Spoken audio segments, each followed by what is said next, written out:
these pictures from outside the hotel where the Prime Minister arrived just a few moments ago. He's signing portraits for people. He's taking selfies with Indian diaspora.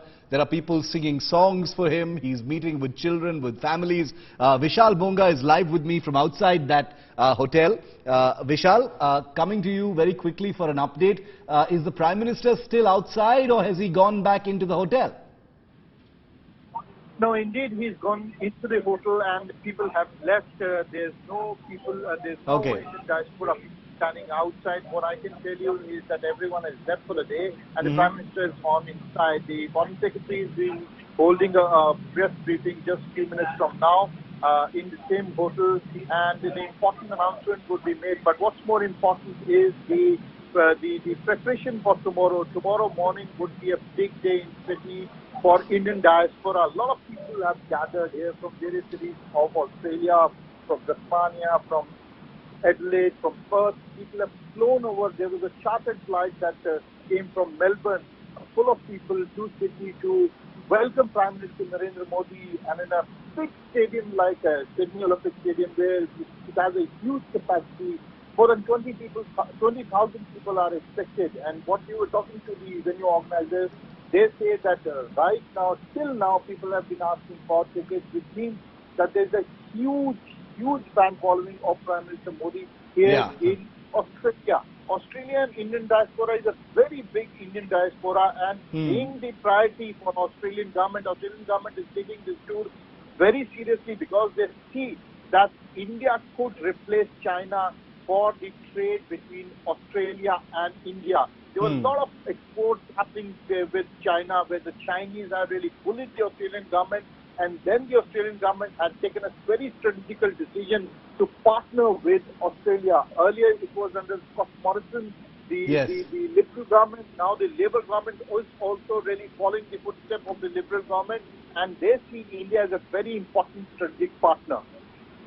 Vishal, this big bilateral that's scheduled for tomorrow, before the big diaspora meet, are there any big announcements expected to be had from that bilateral? We do know that the body language, the relationship between the two prime ministers is also very close.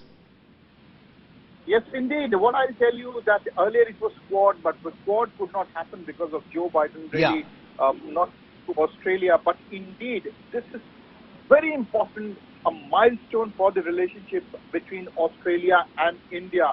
The Indian Prime Minister and the Australian Prime Minister could discuss on various factors like trade, finance, and also visa simplification for the Indian citizens.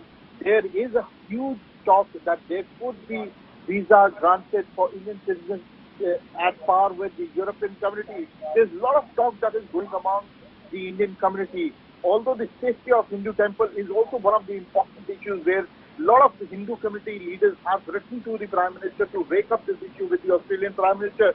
But indeed, if you talk about the relationship between India and Australia, they are going to get more important after this bilateral meeting, because Australia has also decided that India is a natural ally to Australia. Absolutely. Earlier, Australia was relying on China, but now they've learned from their mistake. They want to shift towards India so that they can really have a very good trade relationship, people-to-people relationship with India. Australia and India are the natural partners. I was talking to one of the senior politicians. They say that the next century could be a relationship between Australia and India. Vishal, appreciate you joining me. Thank you very much. Look forward to your reporting later today and tomorrow as well, during those important meetings as well as the big diaspora meet. I want to get in a word from India Today's Gaurav Sawant as well, who's been looking at all these events very, very closely. Gaurav, your perspective on the Prime Minister's time in Australia tomorrow. Very, very important relationship that has especially emerged in the last few years. Massive diaspora in Australia. The Quad relationship is already there, but even this bilateral relationship, extremely key, to where India is emerging now. Shiv, you're absolutely right. So just look at the number of times the Indian Prime Minister and his Australian counterpart have met this year or are scheduled to meet this year. In March, the Australian Prime Minister was in India. They watched that cricket match together at the Narendra Modi Stadium, that India-Australia cricket match at Motera. So that was March, 90,000 people were watching that. The Australian Prime Minister referred to it at that Quad meeting in Hiroshima, saying that there are 20,000 people who are there for the event. Now, the images that you see right now, if this is the trailer, the actual movie would be at a place which will now be called Little India at Harris Park in Sydney. 500,000 Indian diaspora, an Indian diaspora that's growing. So this would be the third meeting. Yet they've already met at Hiroshima, and they will meet once again for G20 in September in India. So when two prime ministers meet of two powerful democracies 4 to 5 times a year, it just shows how strong that relationship is. And it's not restricted just to Quad or to checkmate China. Look at the trade agreement that's happened in December 22 and the comprehensive agreement that's expected by end 2023. A large amount of Australian goods will have access to Indian markets, and we're a huge market.